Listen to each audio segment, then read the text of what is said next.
하이브리드. 지금으로부터 약 25년 전, 아마도 25년 전쯤일 거예요. 25년 전쯤에 도요타가 포문을 열었죠. 도요타가 포문을 열었고 1세대 프리우스가 하이브리드 시작이었습니다. 하이브리드는 엔진이 있고 모터에는 당연히 배터리가 있죠. 모터로도 살짝쿵이 주행이 가능해야 됩니다. 왜냐? 하이브리드는 두 개의 심장, 서로 다른 두 개가 같이 있을 때 하이브리드라는 말을 쓰기 때문에,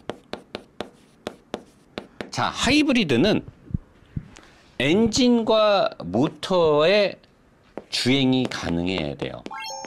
모터로도 주행이 가능한데 모터로 주행을 많이 할 수는 없어요.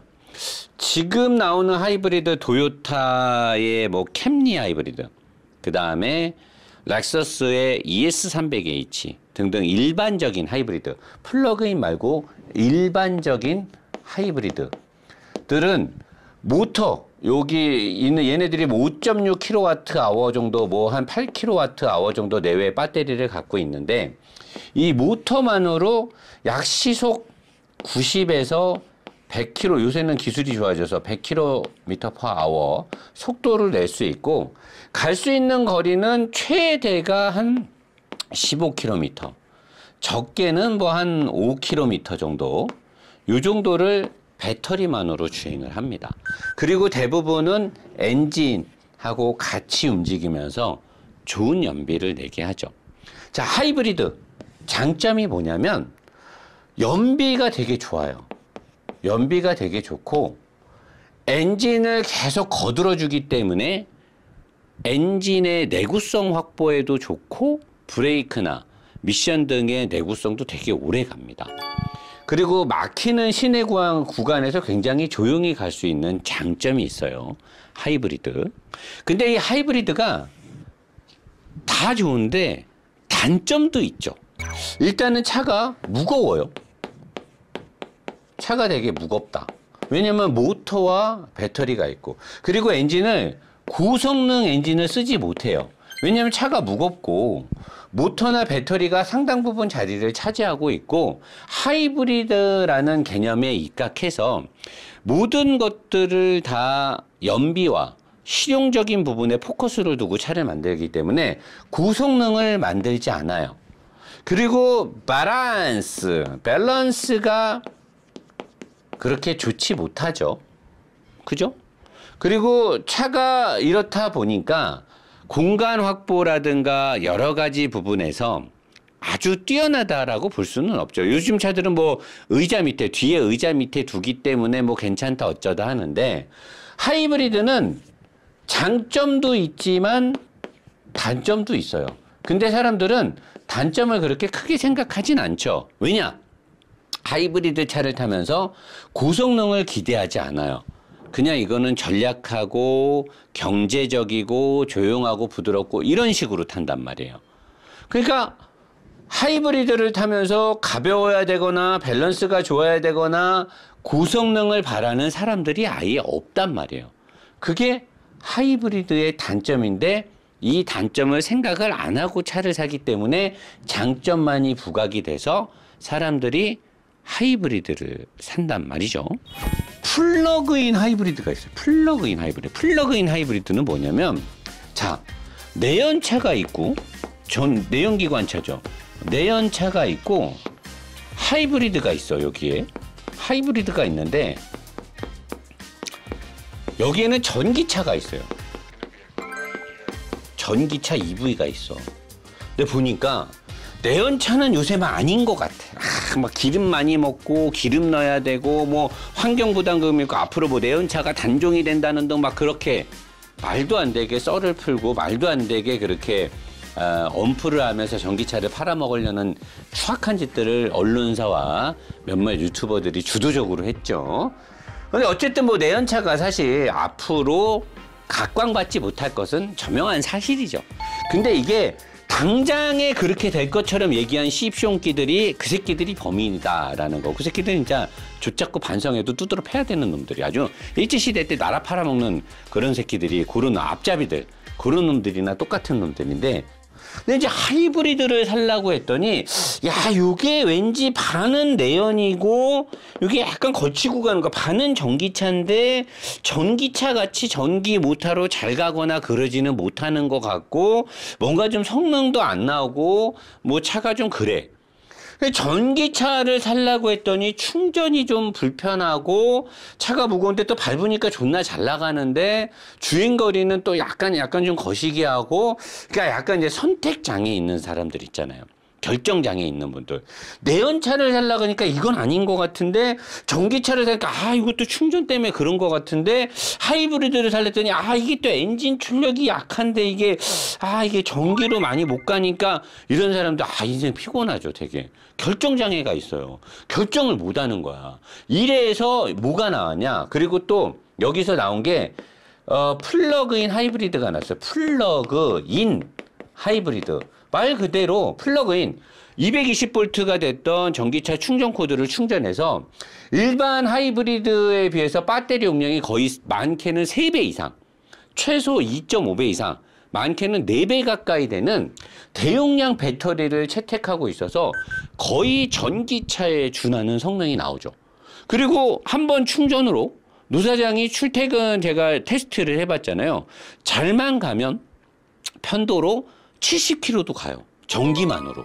그러니까 서울 경기권에서 웬만해서는 전기로 출퇴근이 가능해요. 전기 모터로.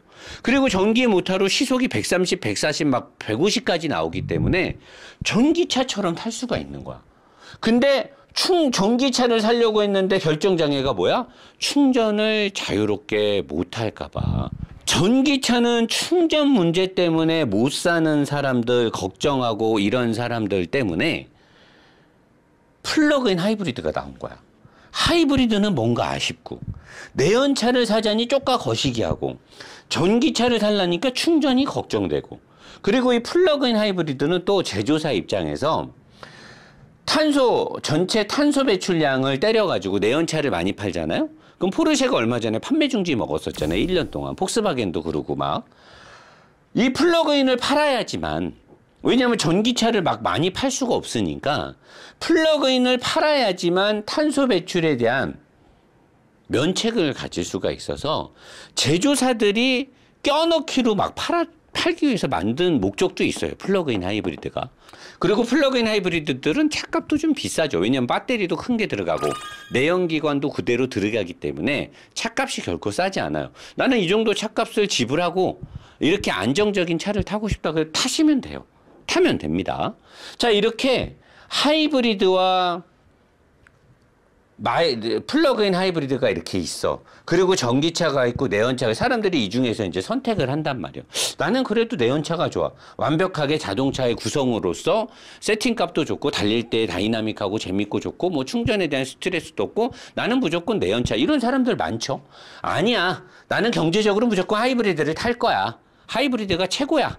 이런 사람들은 이제 스포츠성은 별로 기대를 안 해요. 자, 그리고 플러그인 하이브리드를 사는 사람들은 전기차를 갈까 말까 고민하면서 선택을 한단 말이에요. 플러그인을. 그리고 아예 전기차 신봉자들은 전기차를 사죠.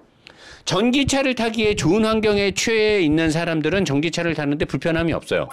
전기 충전 요금도 싸고 괜찮단 말이에요. 단지 장거리 여행을 가거나 뭐 주행이 많을 때 충전에 대한 불편함이 있겠지만 지금 현재까지는 그래도 전기차가 유류비 절감에서는 굉장히 뛰어나죠. 전기세가 싸기 때문에. 다 장점이 있어. 자, 근데 여러분들이 모르는 게 마일드 하이브리드를 여러분들이 몰랐어요.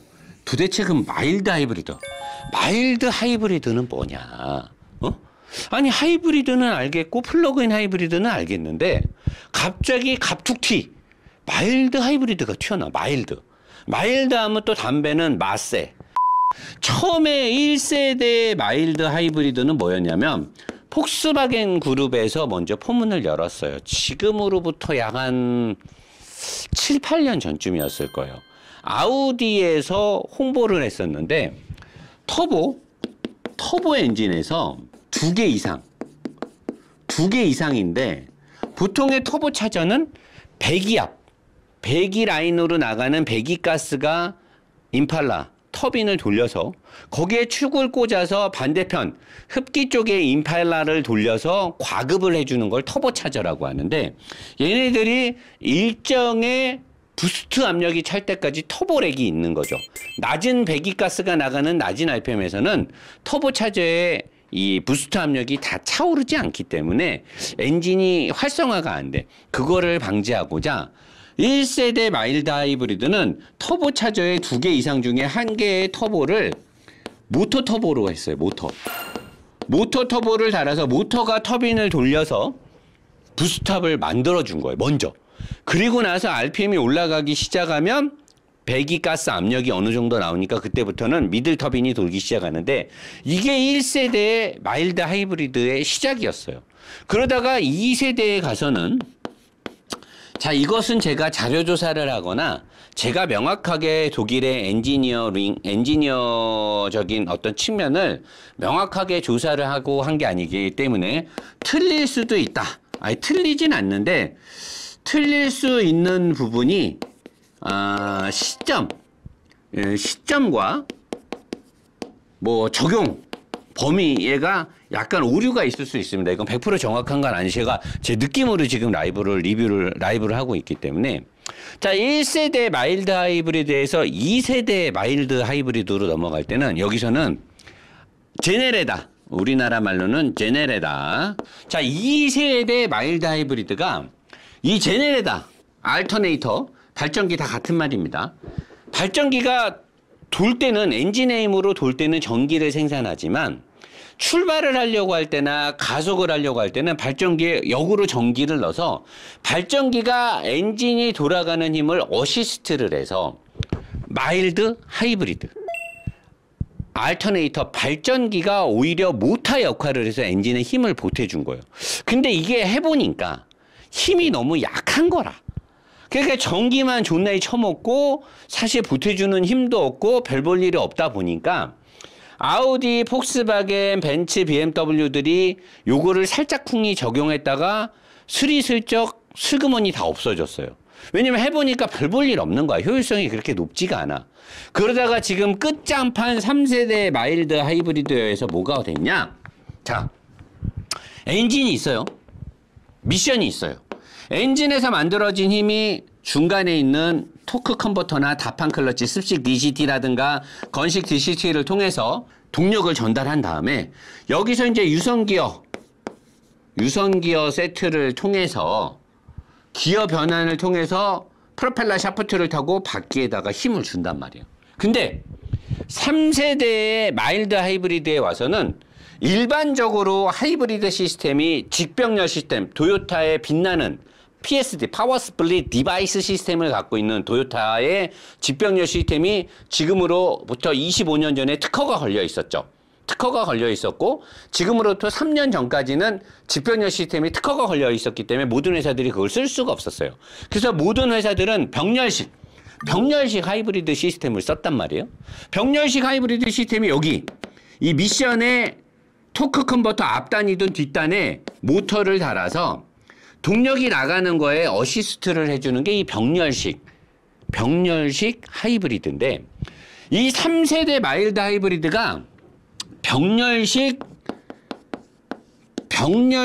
하이브리드의 축소판이에요. 축소판.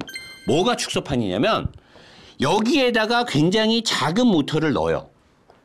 요 안에다가. 미션의 토크 컨버터 안이든 토크 컨버터 앞쪽이든 뒷단에 작은 모터를 넣고, 이 모터는 주차장에서 차를 앞뒤로 살짝 뺄 만큼의 힘을 낼 수는 있어요. 하지만 주행을 할 수는 없어요. 그냥 차가 살살 앞으로 뒤로 움직이게 할 수는 있어. 그것도 아주 짧게. 왜냐면 배터리 용량이 리튬이온 배터리를 쓰는데 얘네들은 하이브리드나 뭐 플러그인 하이브리드처럼 큰 배터리가 있는 게 아니에요. 그냥 우리가 쓰는 일반적인 자동차 배터리 있죠. 12V 자동차 배터리보다 조금 작은 48V가 됐던 뭐 몇 볼트가 됐든 아무튼 48V 이상의 리튬이온 배터리를 하나 달아놓고 걔가 여기다 전기를 딱 줘. 그래갖고 악셀을 밟을 때 차가 그러니까 서 있는 물체를 움직이려고 할 때 가장 휘발유 기름을 많이 먹는단 말이야. 이때 얘가 토크 컨버터를 스르륵 도와주는 거야. 스르륵 도와줘요. 그러니까 이때 가장 기름을 많이 먹는데 가장 기름을 많이 먹으려고 할 때 이 모터가 스르륵 돌아요. 그리고 보통의 하이브리드들은 배터리의 용량이 떨어지게 되면 엔진이 배터리를 충전을 합니다.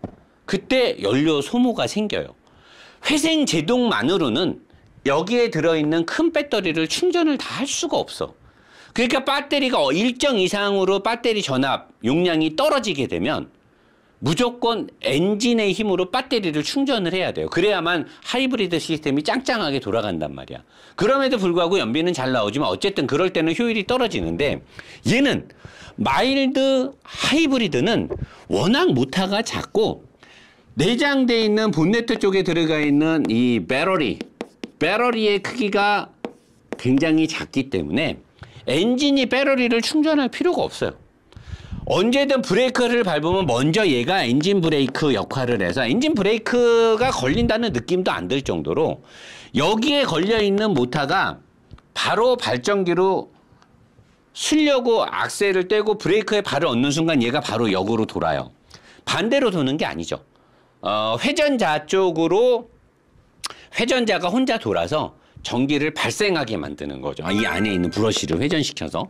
그래서 바로 48V 이 리튬이온 배터리를 충전을 해놔요. 그러니까 얘가 배터리가 부족할 일이 없어. 얘가. 그러니까 얘는 달리다가 악셀을 떼서 브레이크로 발이 가는 순간 바로 충전해서 여기를 딱 채워버려요. 워낙 용량이 작으니까 금방 충전이 된단 말이야. 그리고 나서 다시 가속을 하려고 하면 바로 힘을 줘서 어시스트를 해줘요. 자, 노사장 그럼 뭐가 이게 대단하다 그래? 자, 이게 여러분 잘 생각해 보세요. 독일의 벤츠, 포르쉐, BMW, 아우디, 폭스바겐 전 세계에서 굉장히 영향력이 있고 프리미엄 브랜드인 아우디, BM, 벤츠, 스포츠카 브랜드의 탑을 달리고 있는 포르쉐, 대중적인 차와 공룡 그룹이고 전 세계 자동차 생산량의 1등의 자리를 차지하는 폭스바겐. 그들이 여러분 가만히 생각해 보세요. 그들은 일반적인 하이브리드 차를 만들지 않아요. 그죠? 몰랐죠? 그들은 일반적인 노멀한 하이브리드를 만들지 않아요. 왜 안 만들까요? 아니 20년 전부터 일본이 하이브리드를 만들어서 세상에 막 했는데 걔네가 기술이 없어서 안 만들었을까요? 걔네는 현대자동차는 일본이 하이브리드를 파니까 직병렬을 못 쓰니까 어떻게 했어요? 바로 병렬식으로 하이브리드를 만들어가지고 우리도 하이브리드 있다 여기 봐라 우리도 하이브리드 한다 막 이러고 이거 봐라 우리도 플러그인 하이브리드 한다 막 그러고 이거 봐라 우리 전기차는 안에서 커피도 끓여 먹는다 막 이러잖아. 근데 독일은 벤츠도 있고 BMW도 있고 아우디도 있고 폭스바겐도 있고 포르쉐도 있는데 얘네가 하이브리드를 만들지 않았어요. 만들지 몰랐을까요? 기술이 없었을까요? 얘네는 내가 예측했을 때는 하이브리드를 만들려면 직병렬을 써야 되는 거야. 반드시 이 직병렬을 써줘야지만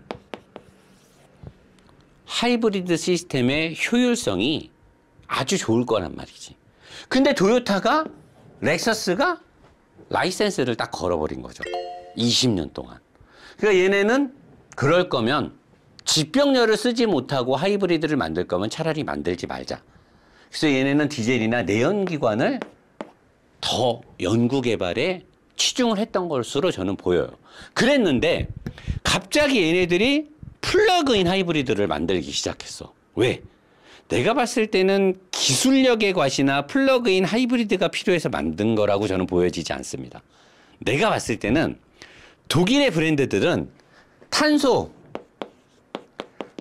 배출 문제 때문에 억지로 플러그인 하이브리드를 만들었을 확률이 높아요. 전기차의 판매를 단순간에 많이 할 수 없으니까 안 그러면 판매 중지를 먹게 되고 엄청난 과징금을 맞게 되니까 플러그인 하이브리드를 만들어서 탄소 배출의 이 전체 자동차 생산 대수에서 전체를 더하고 N방으로 탄소 배출을 계산을 하거든요. 그러니까 이런 차들을 껴줘야지만 탄소 배출로부터 과징금이라든가 판매 중지를 맞지 않으니까 그래서 얘네들이 플러그인 하이브리드를 억지로 만들어서 팔지 않았을까라고 저는 예측을 해봅니다. 자, 그럼 뭐 중요한 거 뭐냐? 얘네가 하이브리드를 안 만들고 얘네는 마일드 하이브리드에 치중을 했던 것으로 저는 예측이 돼요. 그래서 1세대 마일드 하이브리드를 만들었는데 이 차는 내가 알기로는 몇몇 차종들이 출시된 걸로 알고 있거든요. 근데 우리들은 거의 구경을 못했죠. 근데 그 당시에 이 엔진이 들어간 차를 저는 아우디 쪽에 있었던 걸로 알고 있거든요. 그리고 볼보에도 있었던 걸로 알고 있고. 그러다가 2세대 마일드 하이브리드를 만들었는데 2세대에서 얘네가 공부를 많이 한 것 같아요. 많은 백데이터를 얻은 것 같아요. 그러고 나서 지금 3세대에 여기다가 일반적인 제조회사들이 쓰는 병렬식 하이브리드를 축소를 시켜서 마일드 하이브리드를 만들었는데 이게 뭐가 그렇게 대단하냐? 대단합니다. 왜 대단하냐? 나는 독일 놈들이 진짜 정말 대단한 것 같아요. 벤츠도 그렇고 BMW도 그렇고 아우디도 정말 대단하다고 생각하는 게 노 사장이 아까 마일드 하이브리드 아니 일반적인 하이브리드 차량들의 단점이 뭐라 그랬어요? 일반적인 하이브리드 차량들의 단점 무겁다. 고성능을 만들 수 없다. 밸런스가 좋지 않다. 자동차에 있어서 굉장히 중요한 부분들이죠. 중량. 전체 중량 자동차에서 엄청 중요하죠. 고성능, 성능을 높이려면 어떻게 해야 돼요? 세팅을 되게 잘하려면 뒤에 무거운 배터리가 있으면 절대 할 수가 없죠. 고성능, 그 다음에 밸런스. 자동차 움직이는 물체에서 겁나게 중요한 물리법칙에 해당되는 것들이에요. 굉장히 중요한 부분이에요. 근데 하이브리드나 플러그인 하이브리드는 탄소 배출에서는 좋을지 몰라도 이런 것들을 다 포기를 해야 된단 말이에요. 그죠? 그게 하이브리드고 플러그인 하이브리드의 단점이란 말이에요. 근데 마일드 하이브리드는 그냥 조그만 우리 배터리 여러분들이 배터리 고성능 배터리로 용량 큰 배터리 바꾸듯이 그냥 본넷 안에 48V짜리 주먹 한 3개만한 3개, 4개만한 배터리 하나 있는 거예요. 무게 증가해서 그렇게 크게 불리하지 않아요. 그리고 이 미션 안에 놓은 이 작은 모터도 전체 미션 크기에 크게 영향을 주진 않아요. 근데 얘네들이 내는 성과는 이루 말할 수가 없습니다. 제가 갑자기 오늘 왜 이 방송을 하냐면 어제 BMW 신형 740i 마일드 하이브리드가 들은 가솔린 3000cc 3000cc 가솔린 얘가 380 몇 마력 하죠. 신형 7 시리즈 중량 무겁죠. 2.34톤 2.3톤 정도 하더라고요. 이걸 타고 강릉을 쐈어요. 쏘면서 갔습니다. 뭐 180, 200까지는 쏘지 않았지만 150 내외 편하게 쏘고 갔어요. 다 추월하면서. 올 때도 편하게 왔어요. 왕복으로 456km인가를 달렸어요. 456km. 편하게 달렸단 말이에요. 아주 편하게. 개솔린 3000cc 7 시리즈를 타고 마일드 하이브리드예요. 연비가 어떻게 나왔냐? 만땅을 넣는데 여기 중간이잖아요. 한 40%. 40%의 연료만으로 450km를 편하게 tas습니다. 마일드 하이브리드. 마일드 하이브리드죠. 지금 판매하는 제가 작년에 칭찬했던 X5 30D 마일드 하이브리드 디젤. 그 엔진이 지금 신형 7 시리즈에 들어갔어요. 제가 어제 나갔던 영상 삼천리 하체오리기 본진의 삼천리 그 군포 서비스센터에서 했던 하체오리기에 그 7 시리즈 디젤이 있었잖아요. 걔는 연료 반을 가지고 1000km 가까이를 탑니다. 누가 증명을 했어요. 저한테 이 차를 갖고 목포를 내려가서 목포에서 3일 동안 돌아다니고 다시 서울로 왔는데 반을 안 썼어요. 그게 지금 마일드 하이브리드의 기술이에요. 그러니까 하이브리드처럼 굳이 꼭 모타로 가지 않아도 굳이 꼭 모타로만 움직여야 된다는 발상을 버린 거예요. 아니 왜 모타로 왜 가야 되는데? 내연기관의 지금 단점이 뭐예요? 연비잖아요. 탄소 배출이 문제인 거잖아요. 그거 외에는 내연기관에 문제가 없죠? 연비를 좋게 하면 되잖아요. 연비를 좋게 하면. 그리고 탄소 배출을 줄이면 돼요. 그게 지금의 마일드, 과거에 2, 3년 전에 마일드 하이브리드는 이게 안 됐어요. 근데 지금의 마일드 하이브리드는 이게 돼요. 엔진의 출력을 어시스트를 해줍니다. 어시스트를 아주 잘해요. 그리고 연비가 잘 나옵니다. 그리고 그냥 내연기관 차예요. 밸런스 기가 막히고요. 중량 증가 별로 없고요. 존나게 잘 달립니다. 그냥 우리 일반적인 내연차 타듯이 엄청 잘 달리고 빠르고 브레이킹에 대한 이질감 같은 게 없어요. 왜? 회생제동에 목숨을 걸지 않으니까요. 근데 연비가 물론 하이브리드만큼은 안 나오겠죠. 하이브리드는 배터리가 그만큼 크니까. 대신에 하이브리드만큼 손해보는 것들이 없잖아요. 근데 달리기 시작하면 연비가 기가 막히게 나옵니다. 일반적인 하이브리드나 플러그인 하이브리드는 고속도로 같은 데를 쭉 계속 달리게 되면 나중에 불리해지죠.